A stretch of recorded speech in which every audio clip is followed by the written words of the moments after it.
un trato justo y agradable en el Evangelio para nuestros hermanos. Un trato justo y agradable en el Evangelio para nuestros hermanos.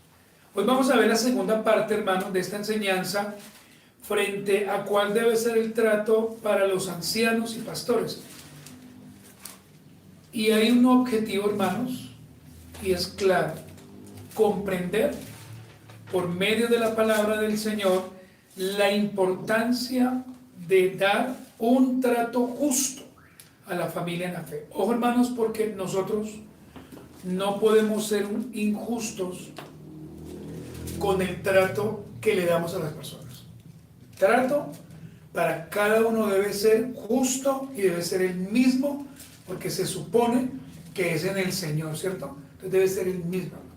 Acá no podemos nosotros tener, por ejemplo, más amor por uno y por otro, o decir, no, es que a mí ella no, como que casi no me entra, pero ella sí. No, hermanos. Es entender que todos somos diferentes, es entender que cada uno tiene un carácter, ¿me está escuchando?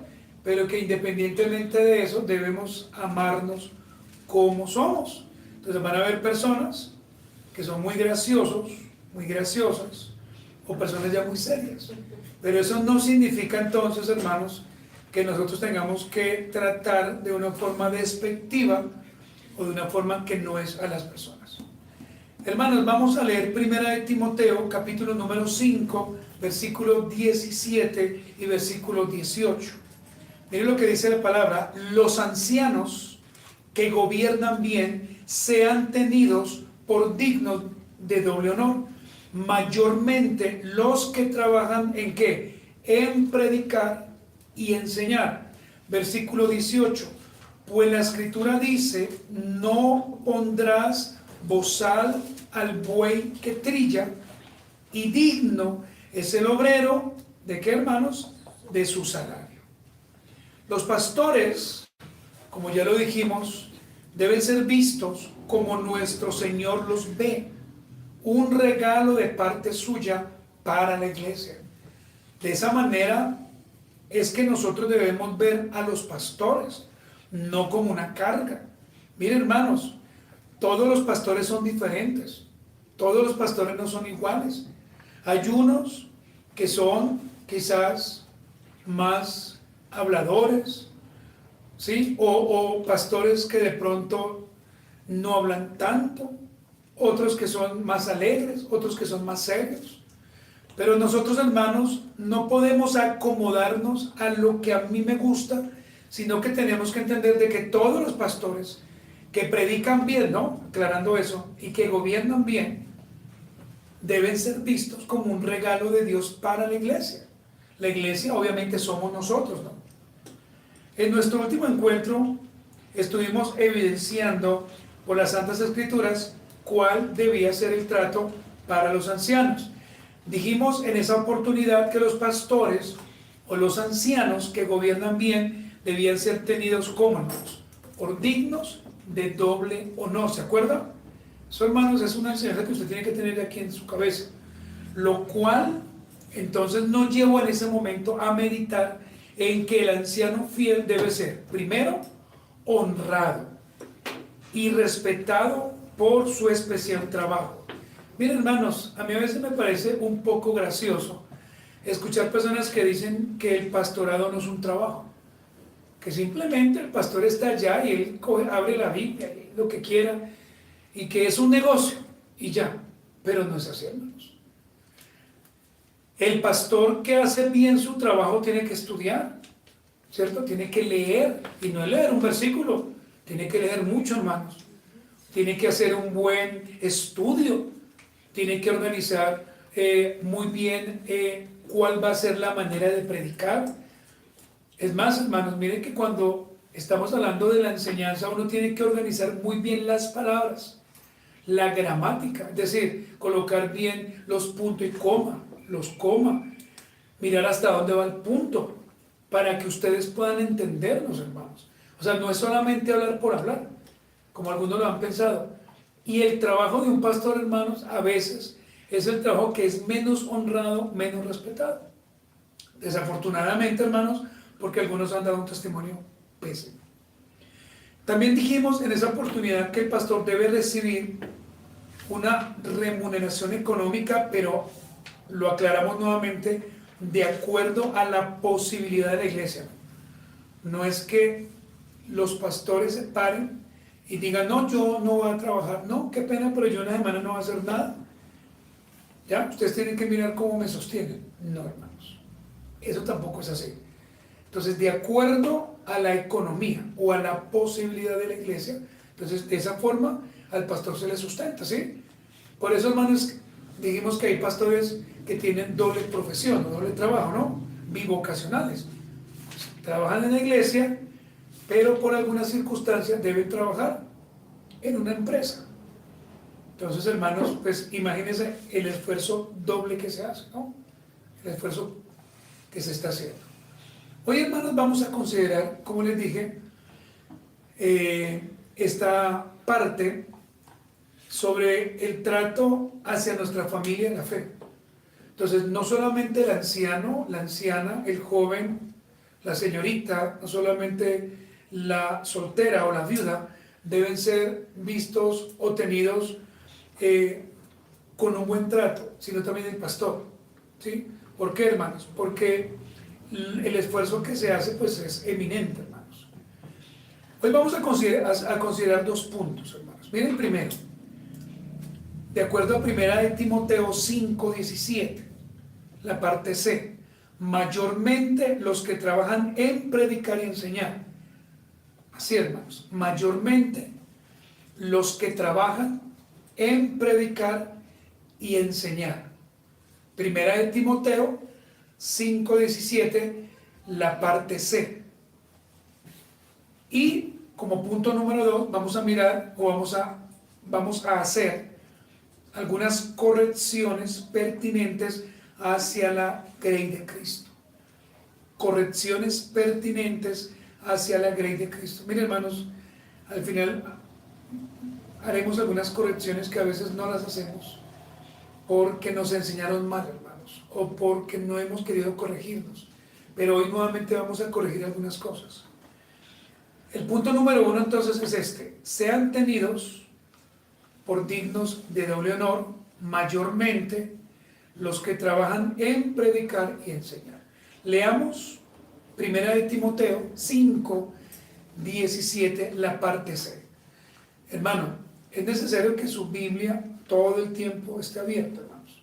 ¿Para qué? Para que usted corrobore, para que usted vea que lo que yo le voy a predicar, pues esté allí.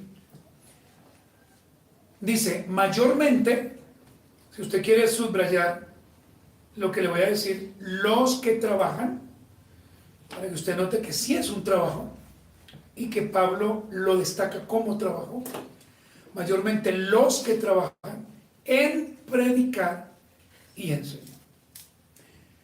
Quiero iniciar, hermanos, esta enseñanza diciendo lo siguiente: los pastores dados por Cristo que se han dedicado a gobernar de manera adecuada la iglesia de Cristo, ellos deben ser tenidos por doble honor, o como lo dice la Escritura, por dignos de doble honor.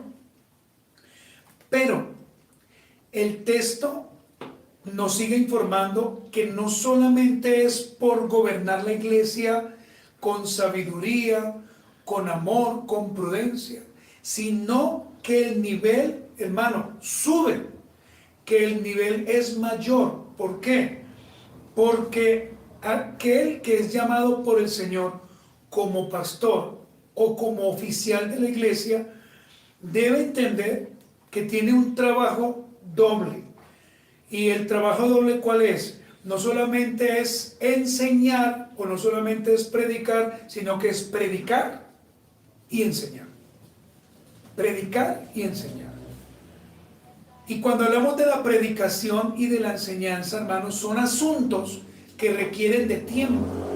Son asuntos que requieren no solamente de tiempo, sino de tiempo de calidad, de oración, de meditación, de la guianza del Espíritu, de la lectura. Y ojo con esto, hermanos, Porque un pastor debe constantemente estar investigando.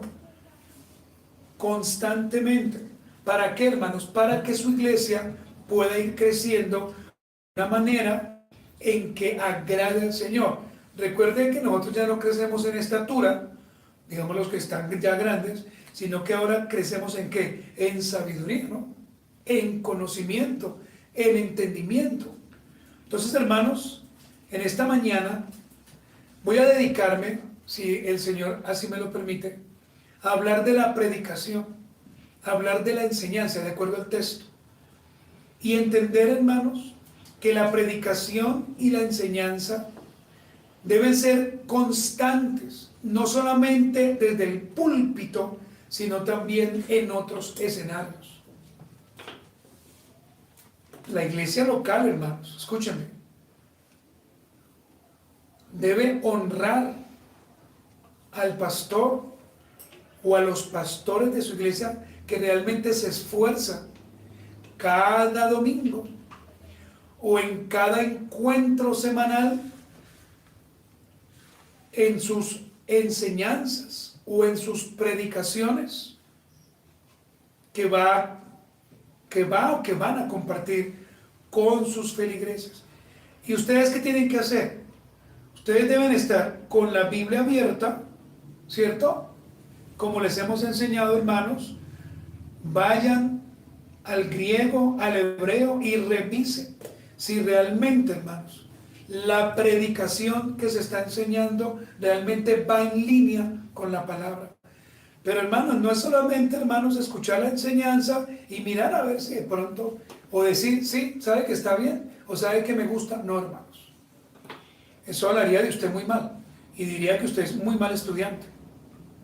Entonces, hermanos, en el día de hoy, como ya le dije, me gustaría junto a ustedes hacer la diferencia que hay o que existe entre la predicación y la enseñanza. Si a usted le preguntan qué es la predicación y qué es la enseñanza, ¿cuál es su respuesta? ¿Qué diría usted? ¿Tendría usted las herramientas necesarias para hacer la división? Para decir, vea, esto es predicación y esto es enseñanza.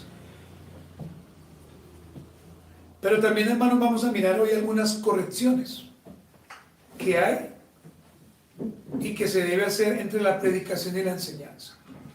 Muy bien, hermanos. Ahora, se debe tener por dignos, vuelvo y repito, de doble honor, a aquellos que trabajan en predicar y enseñar. Eso lo tenemos claro, ¿no? Ya lo hemos dicho muchas veces. Los ancianos deben tener claro tres cosas. Primero, su llamado. Aquel que es anciano o pastor debe tener claro que el Señor lo ha llamado. Si no tiene claro ese llamado, mejor retírese de ahí, mejor váyase, mejor no predique, mejor no enseñe, porque lo va a hacer mal. Lo segundo que debe tener claro es su sabia gobernabilidad. Su sabia gobernabilidad como pastor. Me refiero en cuanto al cuidado de su iglesia. También la gran responsabilidad tanto de la predicación como de la enseñanza. Entonces mire esos tres aspectos: el llamado, la gobernabilidad y la responsabilidad cuando predica y cuando enseña. Pero también ustedes, hermanos, como iglesia tienen una responsabilidad y a veces se nos olvida esa responsabilidad. ¿Sabe cuál es, hermanos? Ustedes deben saber apreciar y dar honra santamente al esfuerzo constante de sus pastores. Pero no solamente eso, sino que ustedes deben con Biblia abierta revisar si lo que a mí me están enseñando realmente está en la Escritura o si este pastor o este hermano se lo está inventando. Porque si no lo hacemos así, o si ustedes no lo hacen así, hermanos, pueden caer en enseñanzas de error. Y les recuerdo, hermanos, que nosotros a veces somos tan emocionales que a todo le decimos amén. ¿O no, hermanos? Amén. Amén. y amén. Es importante comenzar diciendo lo siguiente, miren, tanto la predicación y la enseñanza, ambas están relacionadas con la proclamación de la verdad bíblica. Es importante entonces iniciar de allí. Tanto la predicación como la enseñanza, las dos están relacionadas con la proclamación de la verdad bíblica. Entonces miremos que las dos nos llevan ¿a qué? A ver las verdades bíblicas, las verdades del Evangelio. Por esto, hermanos, debemos revisar a conciencia qué es lo que recibimos espiritualmente cada vez que nos reunimos. No podemos estar de acuerdo con cualquier sermoncito. No podemos acostumbrarnos a una enseñanza débil. ¿Por qué? Porque una enseñanza débil formará cristianos mediocres y débiles. Vuelvo y le repito, una enseñanza débil formará cristianos mediocres y débiles. ¿Por qué hay tantos cristianos actualmente mediocres y tan débiles? Porque no les enseñan bien. Yo he escuchado a cristianos, supuestamente, que me dicen, esta semana no he podido orar. Tengo una batalla tremenda. Esta semana no he leído la Biblia. Entonces uno les pregunta, ¿pero por qué? ¿Pero por qué? No, no sé, sabe que no sé. O sea, ni ellos mismos saben por qué. Entonces, hermanos, usted puede y yo puedo tener guerra espiritual, que esa guerra espiritual está aquí en nuestra mente. Recuerden que es en nuestra mente. Estar peleando esa buena batalla, pero hermano, un cristiano que no ora, pues a mí me deja dudas. Un cristiano que no lea la Biblia, un cristiano que se levante tarde y que diga, no tengo tiempo, hermanos. Por eso, hermanos, es que las enseñanzas débiles hacen que los creyentes se vuelvan, les repito, mediocres y débiles. Hermanos, escúchenme, seamos honestos. Hoy en día encontramos creyentes mediocres. Y es la verdad, hermanos. Y creyentes mediocres en muchos asuntos. Y quizás usted haga parte de ellos y no nos hemos dado cuenta. Por ejemplo, ¿qué hace un cristiano maduro? Estar debatiendo. ¿O qué hace un cristiano bíblico? Diciendo que es de izquierda, que aprueba el aborto, el homosexualismo. Hermanos, un cristiano, y yo respeto cualquier opinión que tengamos, pero un cristiano de izquierda, a mí, hermano, me produce duda, porque está amparando el homosexualismo, el lesbianismo, está amparando otras cosas. Días atrás alguien colocó en un estado de WhatsApp, alguien no creyente, dijo que los cristianos éramos débiles de mente, así lo colocó. Inmediatamente yo le envié un mensaje y le dije, mire, quizás usted está cometiendo un error y está generalizando, pero usted demuéstrame que yo hago eso. Entonces me puso un mensaje mío, no, qué pena, yo sé que usted no. Entonces, hermanos, si hay un mensaje que lo colocan y usted lo lee y antes usted le pone un corazón, pues, a ver, hermano, o un like, usted lo que tiene que hacer es hacer una defensa y decir, perdóneme, pero eso que usted está diciendo no es así. Entonces, hermanos, mire lo que está diciendo el candidato de izquierda, que se van a rebeldizar contra este gobierno. Nunca en la historia eso había pasado, nunca en la historia. Los que habían perdido habían dicho, reconocemos, ¿cierto?, que hemos perdido y vamos a apoyar, pero este señor no lo hace. Pero eso no es lo peor es que los que están con él hacen lo mismo. Ahora ya están colocando el corazón coreano, no, hermanos, y entonces aplaudámosles y démosle gracias a Dios, no, hermanos. Por eso debemos, hermanos, prepararnos, hermanos. Debemos ser lectores fieles, debemos estudiar la Escritura. Miren, hermanos, si nos remontamos al siglo XVI, uno de los énfasis de los escritos de Martín Lutero era que la predicación debía ser tomada o enseñada por pastores que realmente fueran aptos para enseñar, como lo dice 1 Timoteo 3:2. Por lo tanto, hermanos, nosotros o ustedes que escuchan a este servidor, ustedes deben exigir, y los hermanos que van a otras diferentes comunidades deben exigir. ¿Qué debemos exigir, pastor? Eso que usted está enseñando, es tan bueno, ¿por qué no lo sigue desglosando? ¿Por qué no lo enseña más? ¿Por qué no nos enseña sobre esto, sobre aquello? Pero hermanos, debemos exigir que la enseñanza sea como buena. ¿Me explico, hermanos? Que yo aprenda, que yo medite. Pero mire, hermanos, si las enseñanzas que usted escucha aquí ni siquiera le mueven el corazón, busque otro lugar, hermanos. Se lo digo con mucho respeto. Y se le digo, sabiendo que acá está mi familia, mi esposa y mis hijas, en adelante. Pero no podemos, hermano, en la semana vivir como personas que no conocemos la Escritura y no hacer defensa de la misma. Entonces, hermano, no podemos permitir que cristianos hagan cosas que sabemos que no son de cristianos y nosotros le aplaudamos o no les digamos nada. Uy, no, qué pena, ya no nos van a hablar. Pues si no nos hablan, que no nos hablen, hermanos. ¿Cuál es el problema? ¿Acaso usted le va a rendir cuentas a esa persona? Pero tenemos que ser firmes, hermanos, y no por la patria, no por Cristo, hermanos. Vamos a mirar, hermanos, entonces la predicación. La palabra griega traducida como predicar es la palabra kerizo. Y la palabra kerizo, hermanos, se deletrea de la siguiente forma: K-E-R-Y-S-S-O.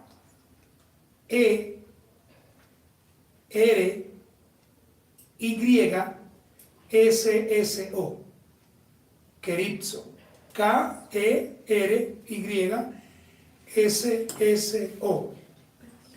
Y esta palabra kerizo se refiere, hermanos, a una proclamación pública de la verdad bíblica, que es lo que estamos haciendo cada martes, ¿cierto? Que es lo que hacemos cuando oramos y que es lo que hacemos el día domingo. Kerizo. Proclamación pública de la verdad bíblica. Y perdónenme, me adelanto a esto. Cuando usted a alguien que es inconverso le dice arrepiéntase de su pecado y busque la salvación en Cristo, usted está predicando. Está predicando. ¿Sí? No está enseñando, está predicando. Y ya lo vamos a mirar.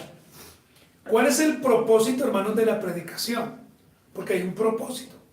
Cuando alguien predica correctamente el Evangelio, lo que está haciendo es proclamando ardientemente, autoritativamente y públicamente la palabra de Dios. Eso es lo que está haciendo. Es decir, está tomando un texto que está en la Escritura, lo ha leído, lo ha estudiado y después de eso va a decirle a esa persona que no conoce a Cristo: venga, le invito y le enseño para que conozca a aquel que a mí me ha salvado.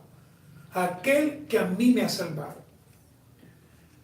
El objetivo central de la predicación no es solamente informar, hermanos.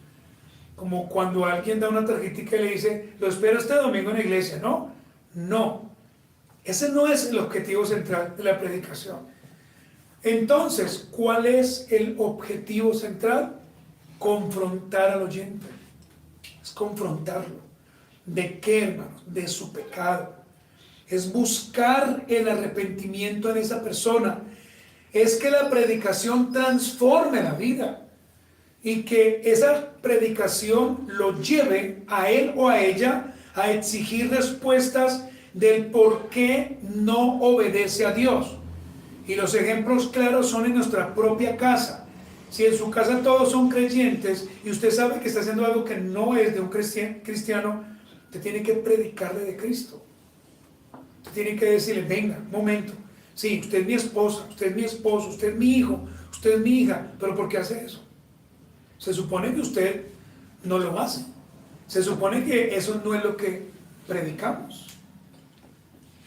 En el Nuevo Testamento, por ejemplo, hermanos, la iglesia primitiva proclamaba el Evangelio por todo el Imperio Romano. Eso es lo que hacía la iglesia del primer siglo.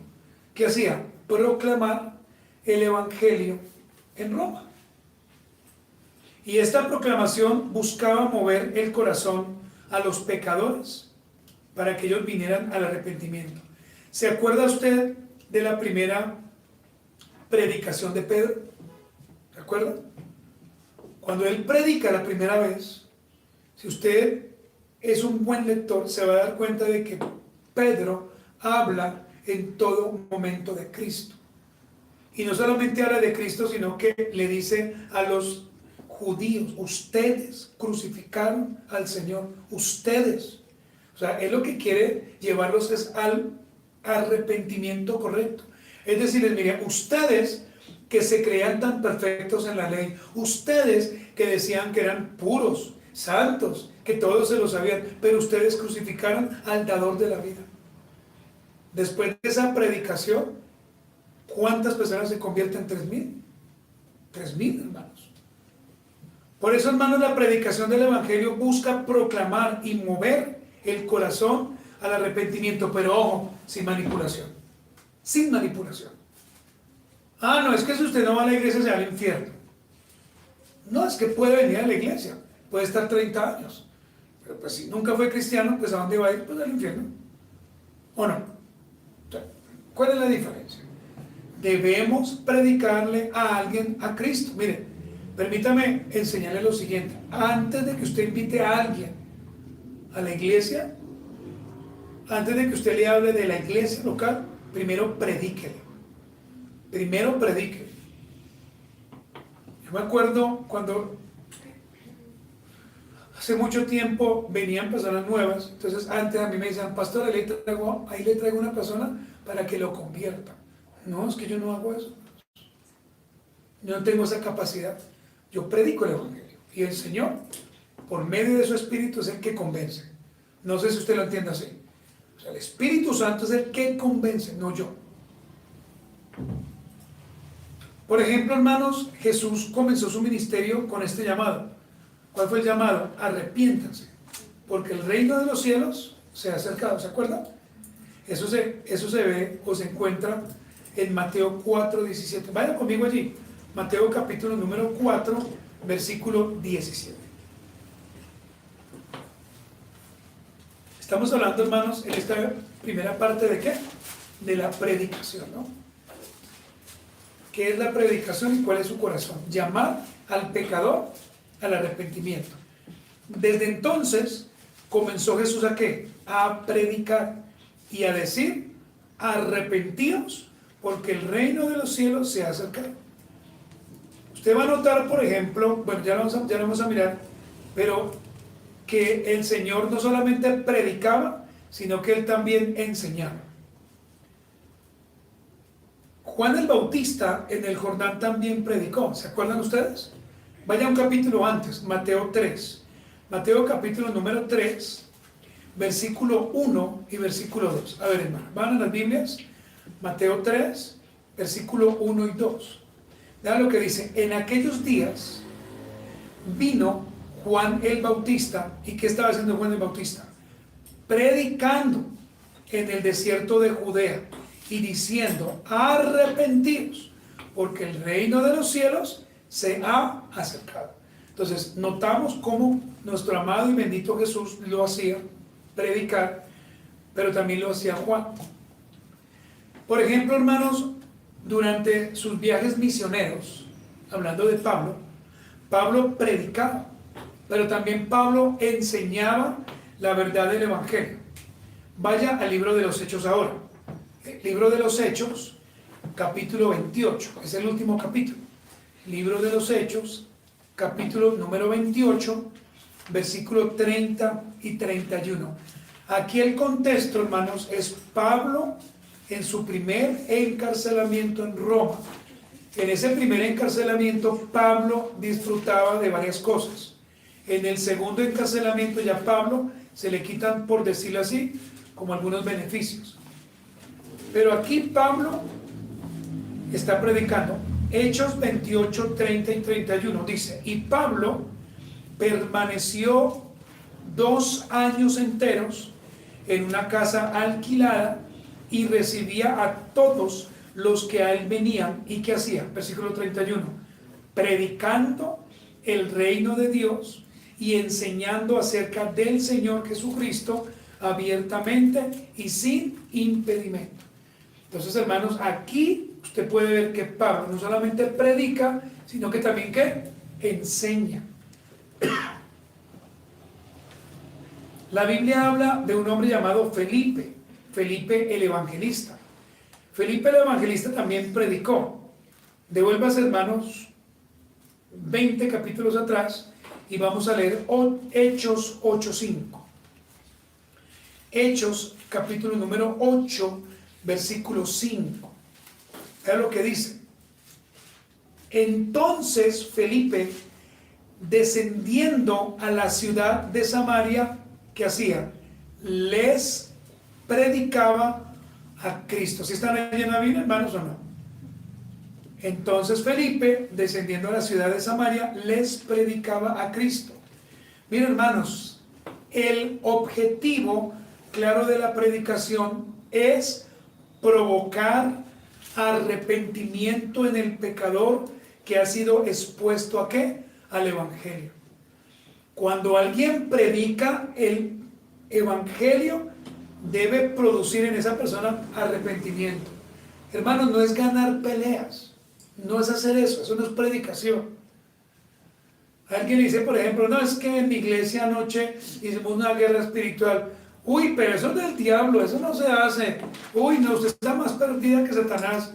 No, es llevar a esa persona a que crea en Cristo, ¿sí? Que se arrepienta.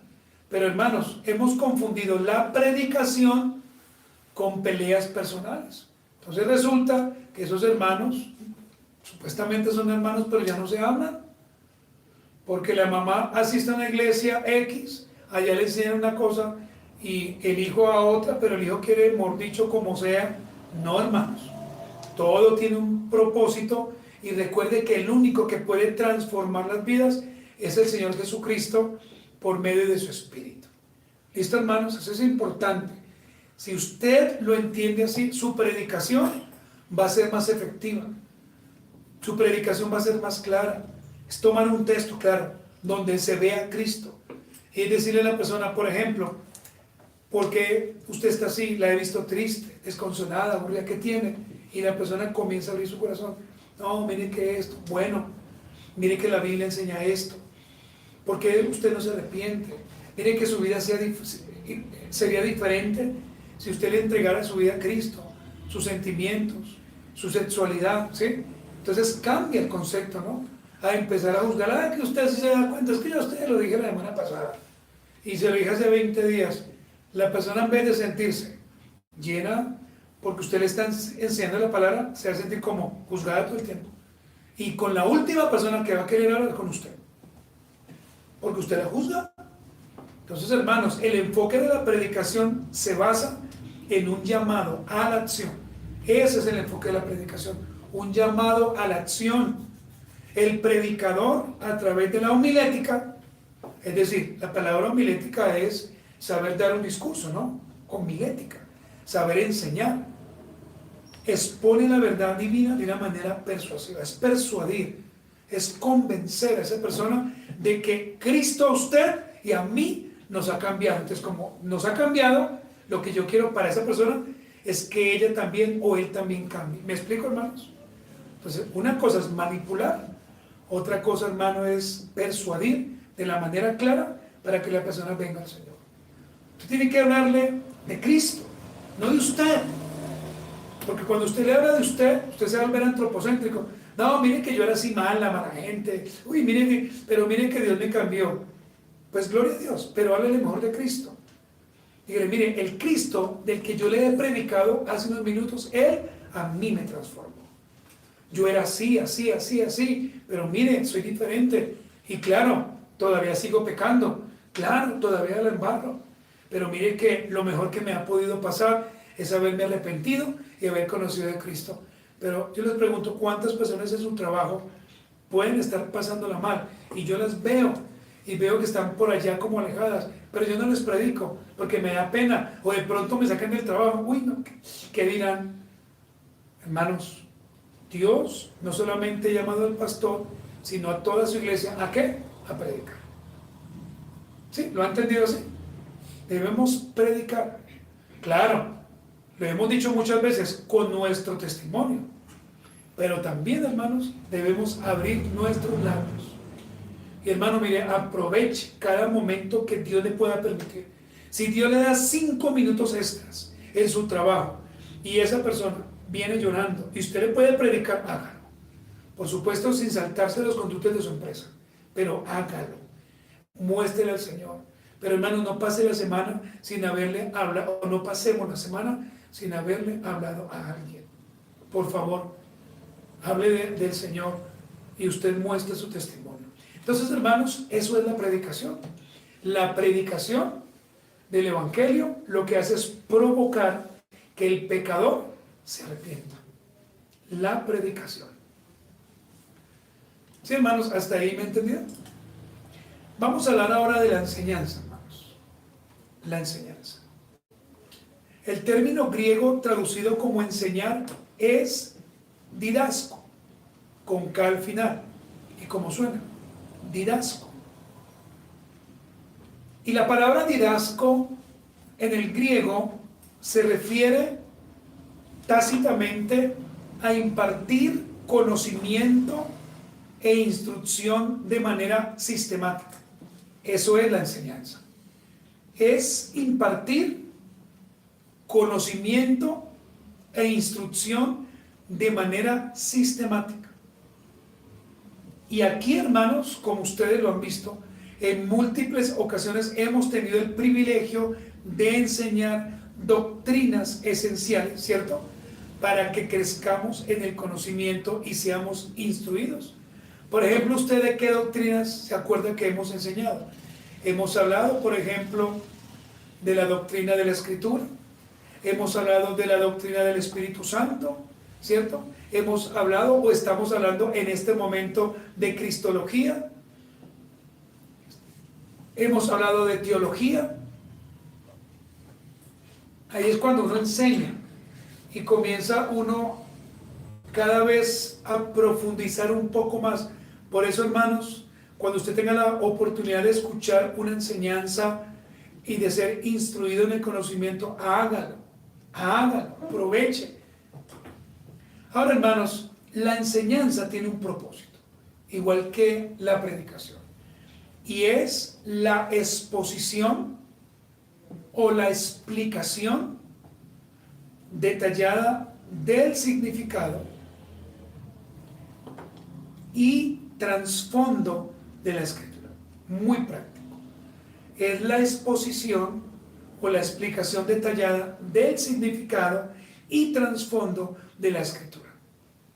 ¿Sí? Entonces es como entrar a la Escritura e ir buscando esas riquezas desde la palabra. Entonces, la palabra, ¿qué significa? ¿De a dónde procede? ¿Qué estaba pasando en ese momento? Su meta es el discipulado, hermanos. Y cuando hablamos del discipulado, no es un discipulado aparte o ajeno. Recuerde que en este momento que usted está allí sentado, usted está siendo discipulado. Discipulado. Cuando hablamos del discipulado, lo que estamos diciendo es que alguien nos está instruyendo en la sana doctrina, pero no solamente nos está instruyendo, sino que también, hermanos, está promoviendo en nosotros la madurez espiritual que necesitamos. Devuélvase 5 años atrás, no tan lejos, devuélvase 1 año atrás de lo que es ahora. Pregunto, ¿usted es el mismo cristiano inmaduro? ¿Usted es la misma persona que le predicaban cualquier cosa, usted decía amén a eso? ¿O ahora usted por lo menos ya va a la Biblia y revisa a ver si es verdad? Hermanos, en el Nuevo Testamento enseñar implica exposición bíblica. Le repito, en el Nuevo Testamento enseñar implica exposición bíblica. ¿Para qué? Para edificar el cuerpo de Cristo. Y un ejemplo lo vimos hace 8 días en la escuela dominical. No sé si usted se acuerda, cuando estuvimos viendo la iglesia primitiva del primer siglo, que ellos en Hechos 2:42, se lo va a leer, dice: y perseveraban en la doctrina de los apóstoles, ¿se acuerdan? En la comunión unos con otros, en el partimiento del pan y en las oraciones. Pero la primera parte, hermanos, de Hechos 2:42 es la que nos debe interesar. Los apóstoles hacían todo el trabajo para que ellos doctrinalmente perseveraran. Una iglesia que no predica, una iglesia que no enseña, es una iglesia muerta. Así es sencillo, hermanos. Los apóstoles, ¿qué hacían? Cuando la Biblia dice que perseveraban en la doctrina, significa que los apóstoles compartían las mismas enseñanzas del Señor Jesucristo. Lo mismo. ¿Por qué, hermanos? Porque recuerden que ellos fueron los que recibieron, ¿cierto?, la enseñanza doctrinal cuando Jesús estaba en esta tierra. Y aún después de la resurrección, Jesús después de la resurrección le enseñó a sus discípulos. Claro, ahí está la Biblia.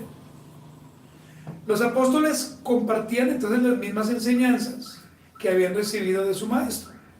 Ahora, otro ejemplo de enseñanza lo observamos, si usted lo quiere buscar, en el libro de Mateo, capítulo 5 hasta el capítulo 7.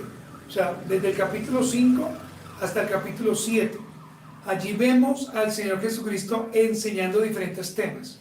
Por ejemplo, Jesús en Mateo 5, que se le conoce como el Sermón del Monte, el Señor enseña sobre la ley, ¿se acuerda? Sobre la ley, sobre el divorcio, sobre el adulterio. Y lo que el Señor hace es empezar a profundizar en esas verdades que nos deben llevar también a nosotros, como a ellos, a la justicia del Señor. Por eso el Señor siempre le enseñaba a los fariseos, porque ellos pensaban que ellos tenían la verdad. Ellos pensaban que eran los maestros, los doctos, pero realmente eran indoctos. Miren, hermanos, el enfoque de la enseñanza es muy sencillo: profundizar, informar, instruir, poner a que las personas que nos escuchan se vuelvan analíticos, porque es que el problema es que no analizamos. Cuando uno le dice a alguien, bueno, vamos a analizar este texto, lo que estamos diciendo es, enfóquese en lo que dice el texto. ¿Por qué? ¿Para qué? ¿Sí, hermanos? Pero a veces no lo hacemos. Simplemente leemos un texto, no lo entendemos. Yo no lo entendí, pero es que yo no leo la Biblia, es que es más difícil. No, la Biblia no es difícil. La Biblia es fácil. Lo que pasa es que necesitamos usar las herramientas, y para eso, hermano, necesitamos aprender hermenéutica y exégesis. Y eso no es, hermano, nada del otro mundo. Eso no es difícil. Pero desafortunadamente, hermanos, como no lo hacemos, pues no nos interesa. Podemos decir entonces, hermanos, para terminar y pasar al punto número 2, la enseñanza explica la palabra. Anótelo así: la enseñanza explica la palabra, mientras que la predicación proclama a Cristo y exhorta a obedecer dicha palabra. Le repito, la enseñanza explica la palabra, mientras que la predicación proclama a Cristo y exhorta a obedecer dicha palabra. Hasta ahí vamos todos, ¿cierto, hermanos? ¿Hasta aquí me han entendido, hermano? Muy bien, vamos a mirar ahora, hermanos, el punto número 2, que es muy práctico, y son correcciones pertinentes hacia la grey de Cristo. Recuerda, hermanos, que estamos viendo es el buen trato, ¿no? ¿Se acuerda? Eso es lo primero, el buen trato a nuestros hermanos en la iglesia. Primera corrección que debemos hacer, hermano, escúchenme. Debemos amar, valorar y debemos respetar el esfuerzo de los ancianos de su iglesia. Escúchenme, hermanos, cada enseñanza, cada predicación es el esfuerzo de horas y de semanas por amor a Cristo y a usted. Esa es la primera corrección, hermanos. Valoremos, hermanos, amemos. Esta enseñanza que lleva 1 hora, más o menos, esto no es simplemente, hermanos, tomarla de otro lugar y ya, vamos a predicar, pero no hay nada más de qué predicar. Usted tiene que valorar, hermanos, o tenemos que valorar. Segundo, hermanos, escúcheme, el predicador y maestro que usted debiera admirar es aquel que el Señor ha escogido para cuidarlo y ayudarlo en su vida espiritual. El primer predicador y maestro que usted debiera admirar es aquel que el Señor ha escogido para cuidarlo y ayudarle en su vida espiritual. Pero entonces, hoy en día, ¿qué está pasando? Solemos admirar ministros de la internet con los cuales jamás hablamos, no conocemos, y ni siquiera ellos saben que usted existe. Y aquí, hermanos, voy a hacer una aclaración. No es malo para nada admirar a siervos del Señor, los cuales conocemos por la internet. No es malo, maravilloso. Pero sí es malo si nosotros le damos más importancia a ellos que a nuestros propios pastores. Y ahí, hermanos, estaremos siendo infieles con el principio pastor-oveja. Hay un principio, pastor-oveja. Si usted llama a alguien pastor, es porque usted se considera oveja.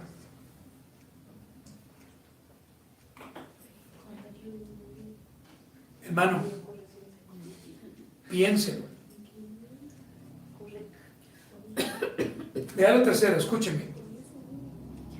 Identificarse e involucrarse con la iglesia local y sus pastores donde asistimos es una muestra, ¿sabe de qué? De amor. Cuando usted se identifica con la iglesia local donde usted asiste y dice, no, esa es mi iglesia, usted está dando una muestra de amor, de obediencia, de respeto a lo establecido por Cristo como cabeza de la iglesia.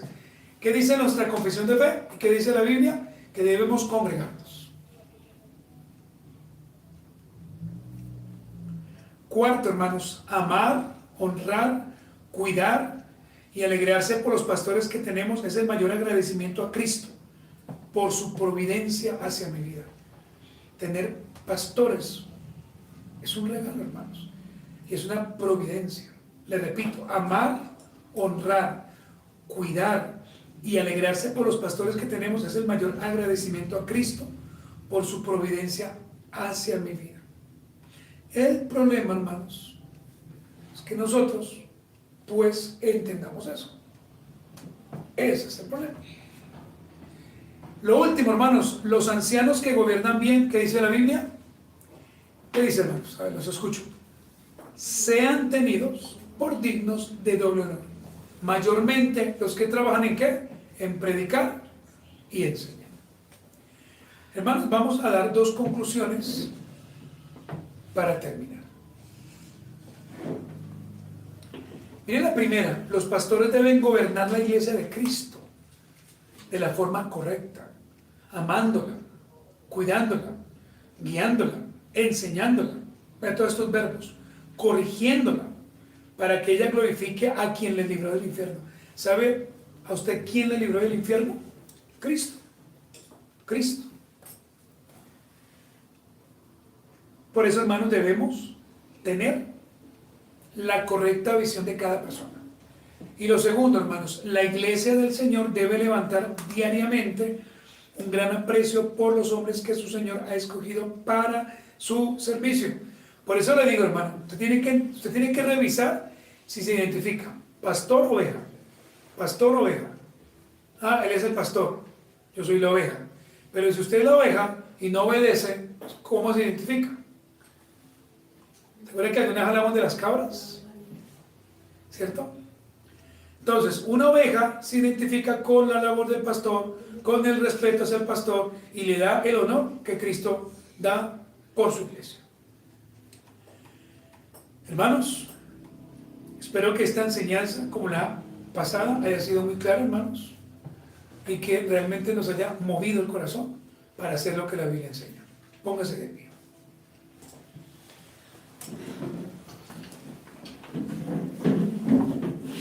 Señor amado, te damos gracias en esta mañana por la palabra que hoy hemos compartido. Te damos gracias, Señor, por la misericordia que tú hoy nos has dado. Señor, te pedimos que nos ayudes, te pedimos que nos enseñes, que nos corrijas, que nos permitas ver a esos hombres como nuestros pastores, que nos identifiquemos con ellos, porque de no ser así hay un gran problema. También oramos, Padre, para que como pastores nos ayudes a enseñar y a predicar correctamente el Evangelio y podamos, Señor, cada día tener la claridad de quiénes somos y a qué nos has llamado. Te damos muchas gracias en el nombre de Cristo Jesús. Amén.